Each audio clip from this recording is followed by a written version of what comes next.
দেখতে দেখতে 15 বছর ফখরুল আন্দোলন হবে কবে?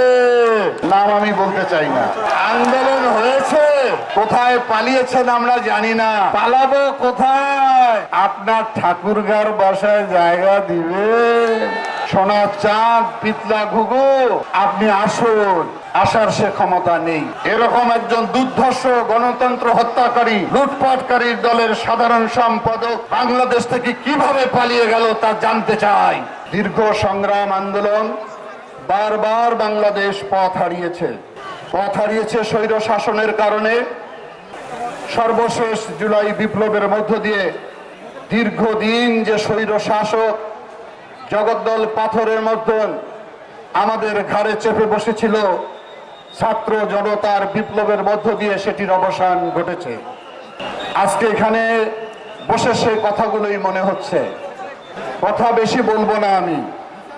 আমাদেরকে অনেক উপহাস করা হয়েছিল, পরিহাস করা হয়েছিল, ব্যঙ্গ করা হয়েছিল।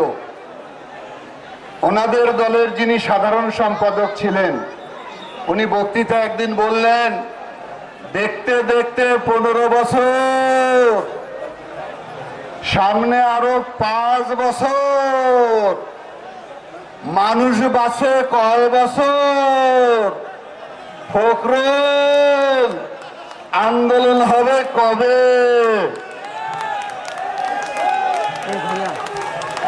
নাম আমি বলতে চাই না। আন্দোলন হয়েছে।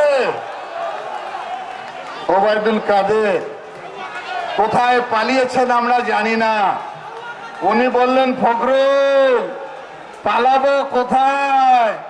আপনার ঠাকুরগার বাসায় জায়গা দিবে?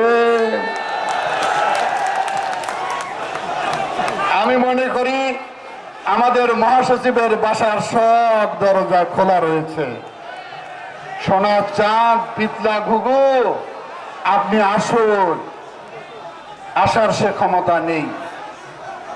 প্রশাসনকে জানতে চাই, এরকম একজন দুর্ধর্ষ গণতন্ত্র হত্যাকারী লুটপাটকারীর দলের সাধারণ সম্পাদক বাংলাদেশ থেকে কিভাবে পালিয়ে গেল তা জানতে চাই। ওনাদের নেত্রী বললেন, হাসিনা পালায় না। পালিয়েছে। এদের পালার অভ্যাস নতুন নয়। স্বাধীনতার উষা-লগ্নে বাংলাদেশের মানুষ যখন স্বাধীনতা সংগ্রামে উন্মুখ, তখন তাদের নেতা আত্মসমর্পণ করে পাকিস্তানে গিয়েছিলেন। আর এই বাংলাদেশ শহীদ রাষ্ট্রপতি জিয়াউর রহমান স্বাধীনতার যুদ্ধের ঘোষণা দিয়ে যুদ্ধ করেছেন। আমাদের প্রিয় নেত্রী দেশনেত্রী বেগম খালেদা জিয়া 9 বছর স্বৈর এরশাদের বিরুদ্ধে আন্দোলন করে গণতন্ত্রকে মুক্ত করেছেন।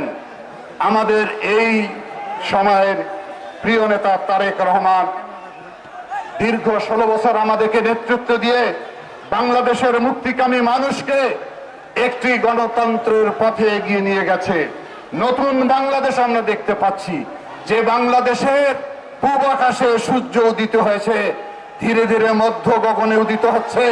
যে আলোয় আলোকিত হবে বাংলাদেশ, যে বাংলাদেশ হবে বৈষম্যমূলক বাংলাদেশ, যে বাংলাদেশ হবে মেধাভিত্তিক বাংলাদেশ, যে বাংলাদেশ হবে সাম্যের বাংলাদেশ, যে বাংলাদেশ হবে সম্প্রীতির বাংলাদেশ।